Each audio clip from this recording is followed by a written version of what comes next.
turabasuje kandi tubaha ikaze ku Mugisha wawe TV, tubaha ikaze mu biganiro byacu bya buri munsi tudahema kubagezaho.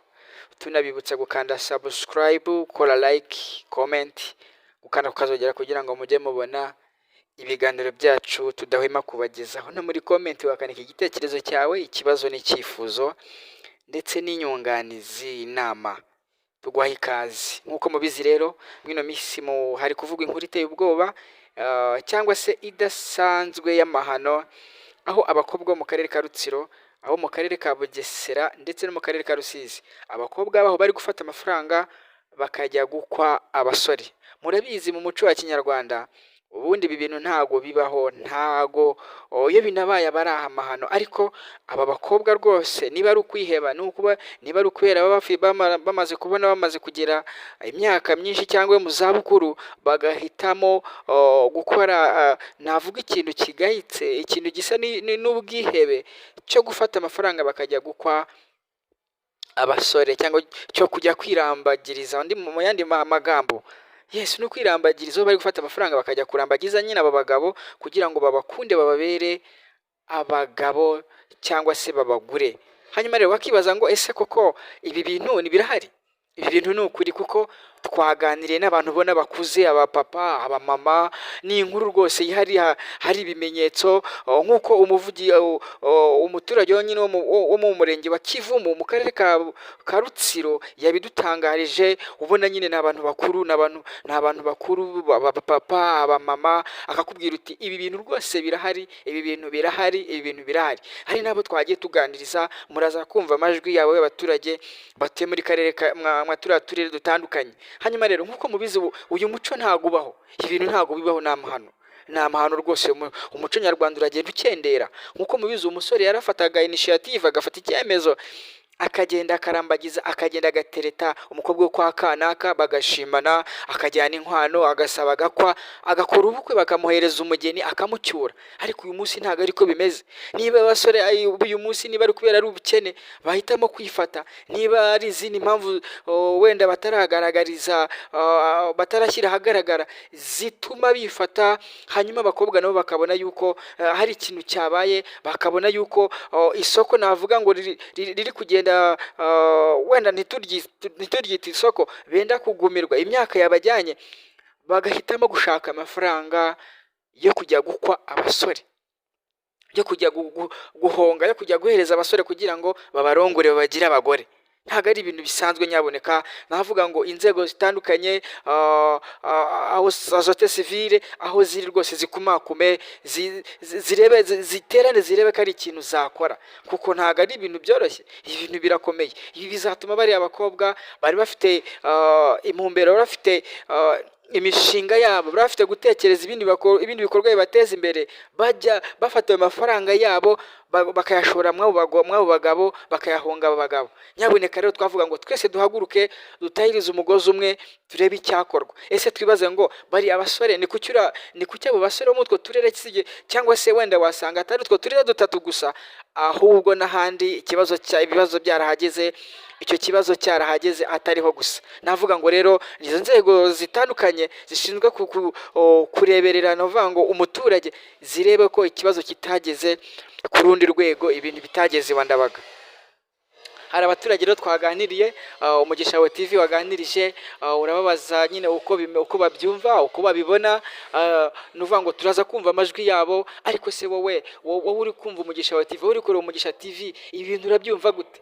Ibintu urabibona gute? Ese tubishyigikire, tubihe umurongo, tubitere inkunga? Mubona ari ibintu, ari ikintu leta y'u Rwanda yashyigikira? Ibi bintu ni umuco nyarwanda koko? Ariko murabizi, hambere ahangaha hashize imyaka yatambutse, ibi bintu ntago byajyaga biba, ibi bintu ntago byari bihari. Ni umusore wafataga iya mbere, akavuga ngo mfashe inkwano yanjye, mfashe amafaranga, mfashe umwanya wanjye, ngiye gukwa umukobwa wo kwa kanaka. Akagenda akamurambagiza, akamushima, akagenda akamusaba, akamukwa, bagashyingirwa, bagakora ubukwe, bityo umusore akabona umugeni we cyangwa umukobwa we, bakagenda bakubaka, urugo rugakomera. Kuko umusore yabanje kubitekerezaho, abihereza umwanya, aritegura, afata ayo mafaranga, arubaka, ariyubaka mu buryo bwose bushoboka. ariko niba umukobwa yifasha agafata amafaranga akayazanira umusore, ntabwo urwo rukundo rwaramba. Hanyuma rero dufite n'ingero, Umugisha wa TV waganirije abaturage, dusanga hari abasore bakiriye amafaranga, hari abakobwa bahaye amafaranga abasore, dusanga za ngo bubatse zarangije gusenyuka rwose. Ugasanga umukobwa ayahaye umusore amafaranga, umusore arayemeye, nawe ari nkawe ntabwo wayanga, bakagenda bakayarya, bamara kuyarya urugo rugahita rusenyuka. Umusore nanone akongera akajya ku wundi mukobwa, cyangwa se umukobwa akongera akajya gutanga amafaranga kuri wa musore nanone, cyangwa se kuri wa muntu wamaze kuba umugabo, agatanga andi mafaranga, umusore akongera akayarya. Ntago ari ikintu cyiza twashyigikira, ntago ari umuco nyarwanda, ntago ari indangagaciro z'umunyarwanda n'umunyarwandakazi. Iki kintu rwose tucyamagane. Ni ukuvuga ngo ntago byoroshye. Ubu ngubu rwose umukobwa arabona umugabo yahangayitse, yiyushya kuya, yabanje kujya mu kiyede, yabanje kujya mu gifuni, yabanje gushaka amafaranga ku mpande zose zishoboka, mu buryo bwose bushoboka, kugira ngo akunde, abone umugabo, abone uwo bazashakana. Ariko se turibaza ngo arayamuhereza ayo mafaranga, uwo musore namara kuyarya aho ntazamucika, dore ko nabo bayakuzaniye ari abantu bake babasha guhakana. Abenshi ndabizi muri mwebwe nta numwe wapfa kuvuga ngo arayanze. Wayafata, ariko se nyuma yo kuyafata muragenda muyarye, muyakoreshe ibirori, muyakoreshe mwishimishemo, hanyuma nimuyamara kuyarya muzamera gute? Ibi bintu bizakomera? Uru rukundo ruzakomera cyangwa ntabwo ruzakomera? Twavuga ngo uru rukundo ntabwo rushobora gukomera. Ntabwo icyo tubasaba, wowe musore, tera intambwe yo kujya gushaka umukobwa wawe ukunze, umurambagize, ugende umusabe, mushyingirwe, ababyeyi, abaturanyi babakorera ibirori byiza. Aho kuvuga ngo umukobwa afashe amafaranga arayakuzaniye agiye kugukwa. Can you imagine? Uwo musore nta nubwo wumva ko ari n'ikimwaro kuri wowe. Umukobwa guha amafaranga ngo sheri, ubwo se akwita nde sheri, ubwo ntabwo ndi kwiyumvisha ikigero uburyo aguhamagara, iyo respect aba yaguhaye ukuntu ibingana. Akagureza amafaranga rwose nawe ukayemera, bati akunde, azanshaka, azangira umugabo, mugire abere umugore wanjye. Ntabwo ibi bintu rwose bikwiye. Mu muco nyarwanda ibintu tubukumire hakiri kare, dufatiranye nyaboneka. Inzego z'ibanze, inzego zo hejuru, nuvuga ngo za societe civile, duhaguruke turwanye iki kintu. Ntago ari mu karere ka Bugesera konyine na Rusizi na Rutsiro wasanga n'ahandi hantu iki kintu cyaramaze kuba indwara, ahubwo nuko nyine ariho ibitangazamakuru byateye itoroshi, ari itoroshi ryageze rikamurika rigasanga icyo kintu cyarahageze. Aho ngaho iwanyu ntago bihari. Kuri ubugenzuzi, nanjye nkora ubugenzuzi, tuzarebe. Ariko turashaka kubaka umuryango nyarwanda ushyitse kandi ukomeye. Ese ubwo twibaze ngo umwana uzavuga ko abo bantu, noneho uwo mwana akamenya ko mama we yafashe amafaranga akajya gukwa papa we, uwo mwana azabyumva gute? Azabyakira gute? Hanyuma rero ari Umugisha wa TV watunze mikoro, watunze kamera ku muturage wari uri aho ngaho wo mu karere ka Rutsiro. Nk'uko twabwiye, mu karere ka Rutsiro mu murenge wa Kivumu, agira ibyo adutangariza.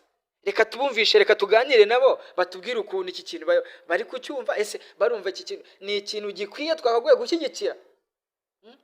Koko umwanya ni uwawe.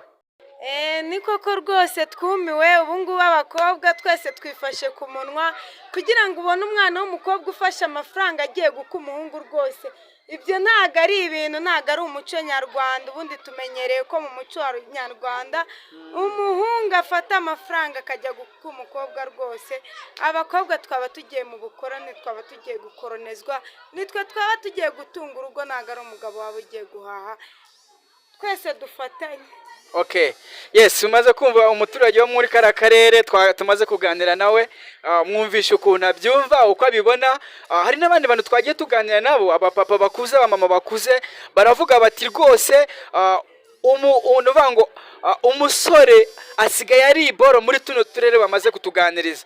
Hanyuma hamaze kuvumburwa ndetse ko aba bakobwa barimo gutanga hagati y'ibihumbi 200 n'ibihumbi 300 my friend, ni amafaranga atari makeya yakagombye gufasha uriya mukobwa mu kwiyubaka, ariko ari kuyafata akajya kuyakwa umuhungu cyangwa se akajya kuyahereza umuhungu kugira ngo akunde amubere umugabo. Murumva ntabwo ari ibintu byoroshye, ni ibintu bibabaje mu muryango nyarwanda. Iki kintu ntabwo gikwiye.